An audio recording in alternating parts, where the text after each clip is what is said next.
Hello student, class 12th chapter number 4 में रासायनिक बलगतिकी। सबसे पहले जान लेते हैं रासायनिक बलगतिकी कहते किसे हैं या क्या होते हैं।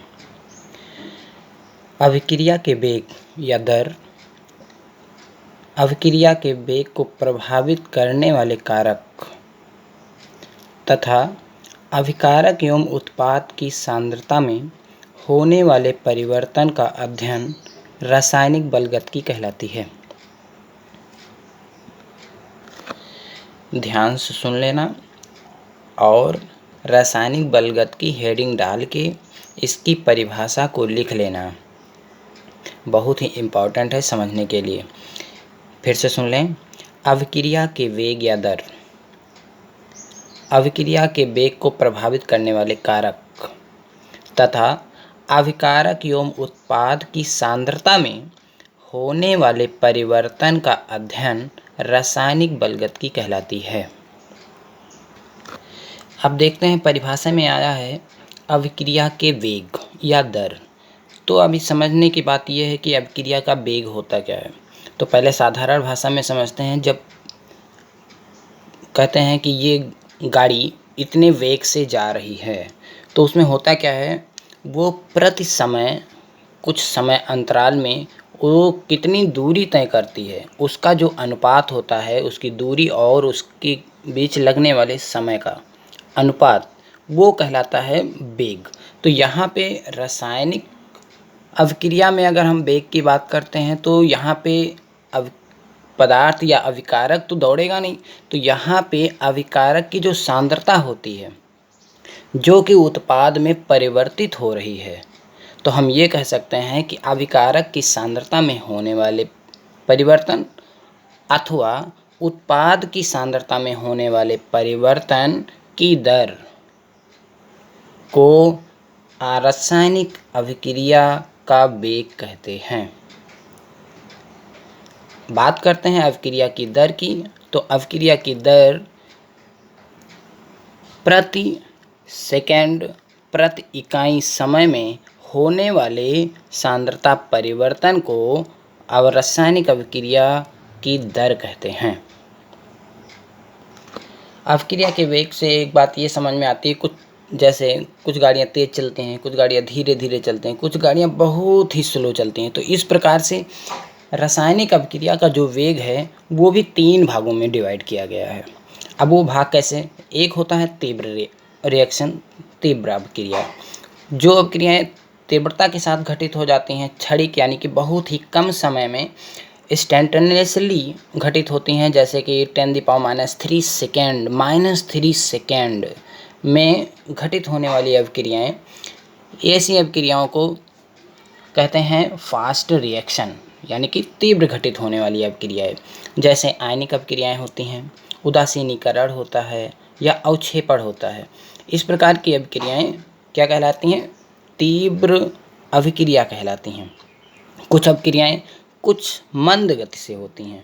ऐसी अभिक्रियाएं जो 10⁻³ सेकेंड से अधिक का समय लेती हैं परंतु अधिक लंबा समय भी नहीं लेती हैं।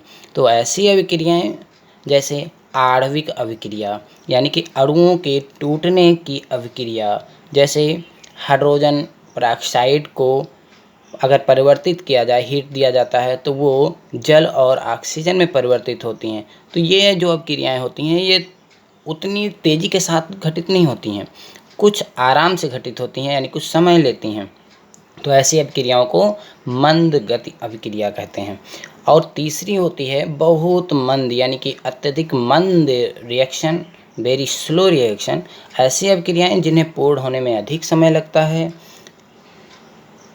या कई घंटे लग जाएं, कई दिन लग जाएं, कई वर्ष महीने साल लग जाएं, तो ऐसी जो अभिक्रियाएं होती हैं जो बहुत ही धीरे धीरे होती हैं, वेरी स्लो रिएक्शन के अंतर्गत आती हैं, बहुत ही मंद गति से होने वाले अभिक्रिया कहलाती हैं। जैसे सिरके का बनना, घरों में आप लोग देखते हैं कि रख दिया जाता है और 1 महीने बाद 2 महीने बाद तैयार होता है सिरका। तो इस प्रकार से सिरके का जो बनना है और जल का बनना, हाइड्रोजन और ऑक्सीजन के योग द्वारा जल का निर्माण, जल का निर्माण, ये बहुत ही धीमी प्रक्रिया होती है, तो इसको हम कहते हैं मंद गति अभिक्रिया। तो इस प्रकार से इसे 3 भागों में बांटा गया है इसके वेग को। तो ये समझने की बात है, समझ लेना। और लिखना चाहें तो लिख भी सकते हैं, तीव्र गति, मंद गति और मध्यम गति की अभिक्रियाओं में। अब बात करते हैं अभिक्रिया के वेग की डिटेल में। अभिक्रिया के वेग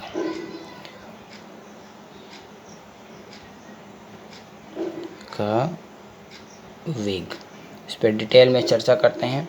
तो लिखेंगे, परिभाषा लिखते हैं, इकाई समय में अभिकारक ब्रैकेट में लिख देंगे या उत्पाद की सांद्रता में हुए परिवर्तन को अभिक्रिया का वेग कहते हैं। नई लाइन से लिखेंगे, अभिकारक या उत्पाद की सांद्रता के परिवर्तन की दर अभिक्रिया की दर कहलाती है। वेग और दर दोनों बात हैं। पहले आपको वेग की दी गई डिफिनीशन, इकाई समय में अभिकारक या उत्पाद की सांद्रता में हुए परिवर्तन को अभिक्रिया का वेग कहते हैं।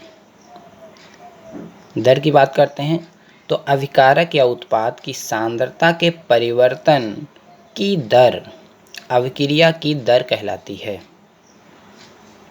नोट कर लिया? लिखते हैं, अभिक्रिया के वेग आपने लिख लिया है, अभिक्रिया की दर हेडिंग डाल देंगे, उसमें लिखेंगे। अब अभिक्रिया की दर की बात करते हैं। अभिक्रिया की दर आपको बताया गया अभिकारक या उत्पाद, तो लिख देते हैं अभिकारक या उत्पाद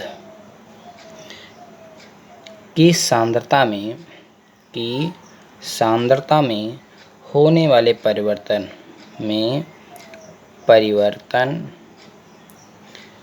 की दर यानी कि बटे अभिक्रिया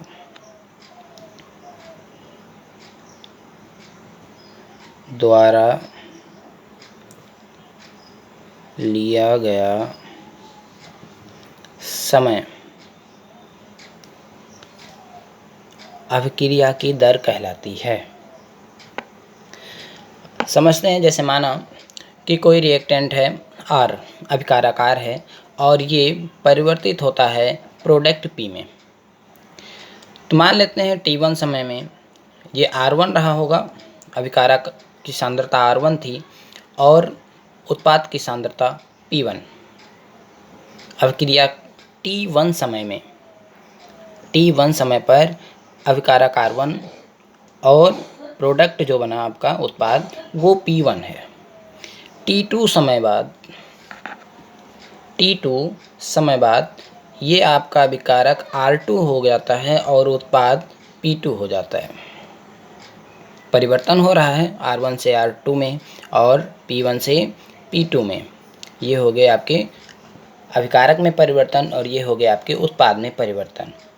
अब दोनों समय के बीच समय का कुछ अंतराल होगा, देख लेते हैं। दोनों समय के बीच समय का जो अंतराल होगा उसे कहते हैं डेल्टा टी। डेल्टा टी समय पर, अब अंतराल डेल्टा टी क्या होगा, T1 से T2 हुआ है तो यानी कि T2 माइनस T1 जो होगा वो समय का अंतराल होगा। इस समय अंतराल में अभिकारक की सांद्रता में भी परिवर्तन हुए, तो अभिकारक की सांद्रता में डेल्टा R का परिवर्तन होगा, तो ये हो जाएगा R2 माइनस R1।